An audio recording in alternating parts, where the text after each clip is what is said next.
pemirsa Unhas TV, senang sekali saya Andrea Ririn Karina dapat kembali menjumpai Anda dalam Unhas Daily.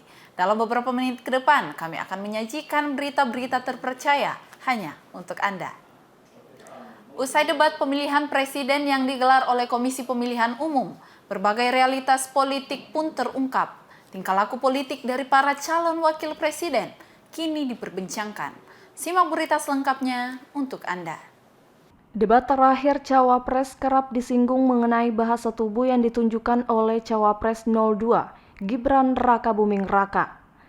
Pengamat politik Rocky Gerung menganggap bahwa Gibran Rakabuming Raka tampil kurang beretika dalam debat Capres-Cawapres putaran kedua yang diadakan pada 21 Januari 2024. Kritikan tersebut ditujukan pada banyaknya gimmick dan gesture yang dianggap tidak pantas untuk seorang Cawapres.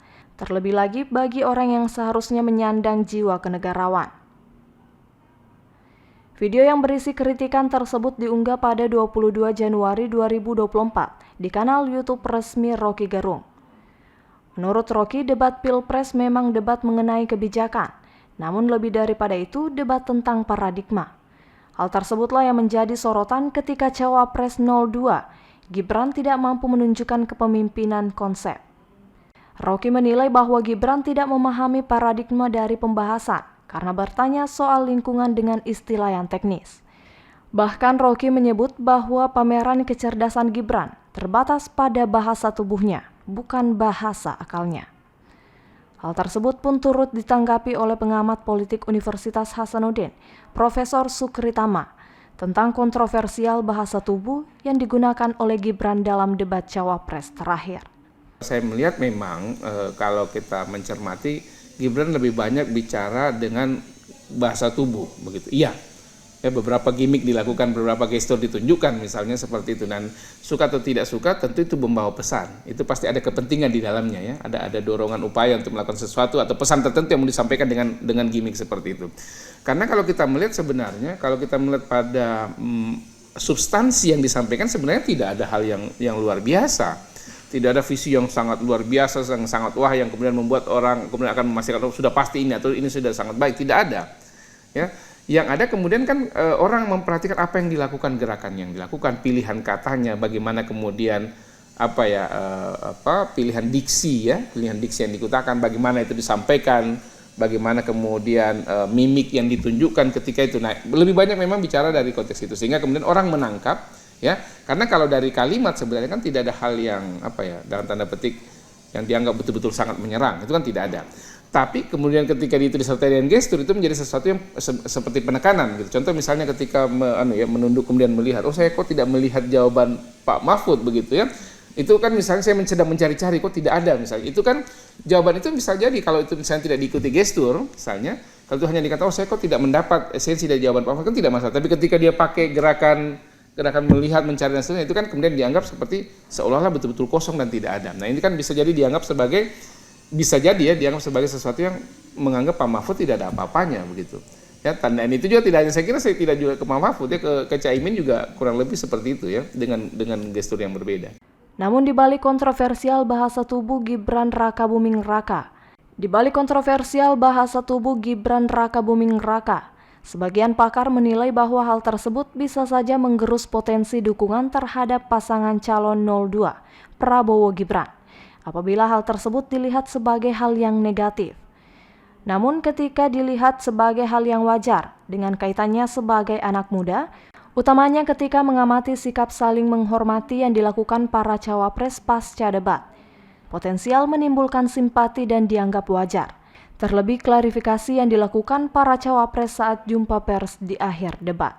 Rahmatia Taslia Ramadhani, Unhas TV. Kontroversi muncul dalam dunia politik nasional setelah pernyataan Mahfud MD yang menyatakan bahwa isu greenflation tidak layak dibahas dalam debat Cawapres. Menurutnya hal ini tidak menjadi prioritas utama dalam agenda debat Cawapres.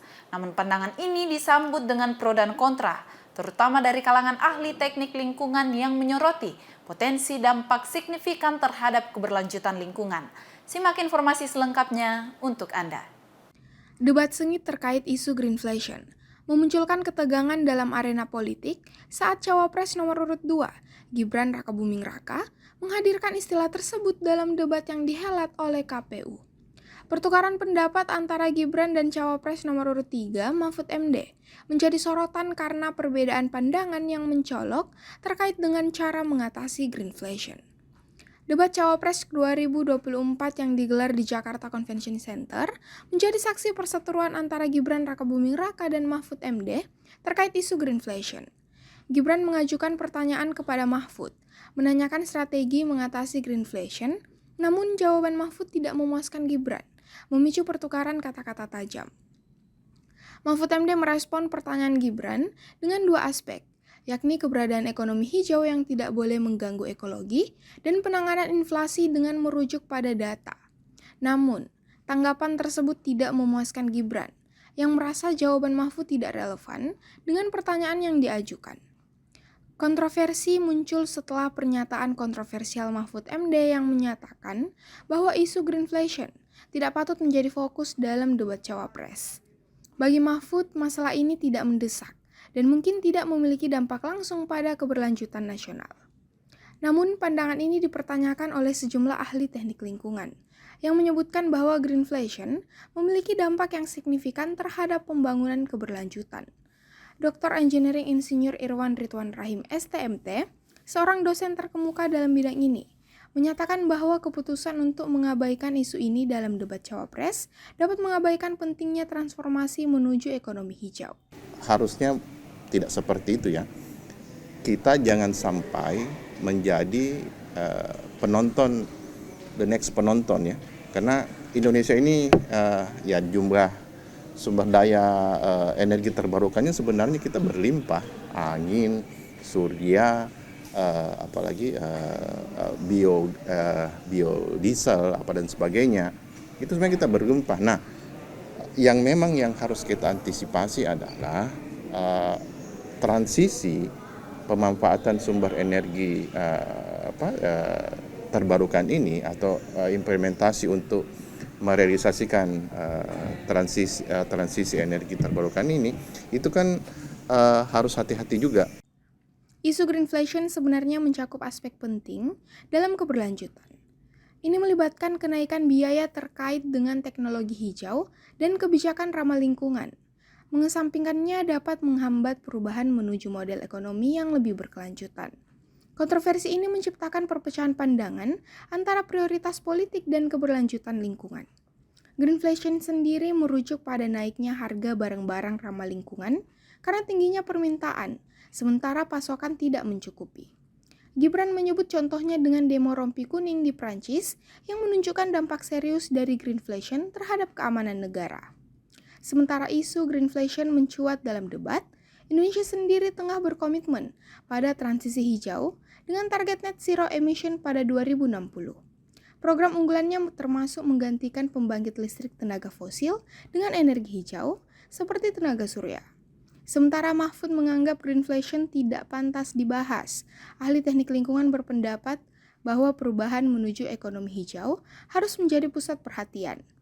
Pertanyaannya kini adalah, sejauh mana isu lingkungan akan memainkan peran dalam platform politik di masa depan?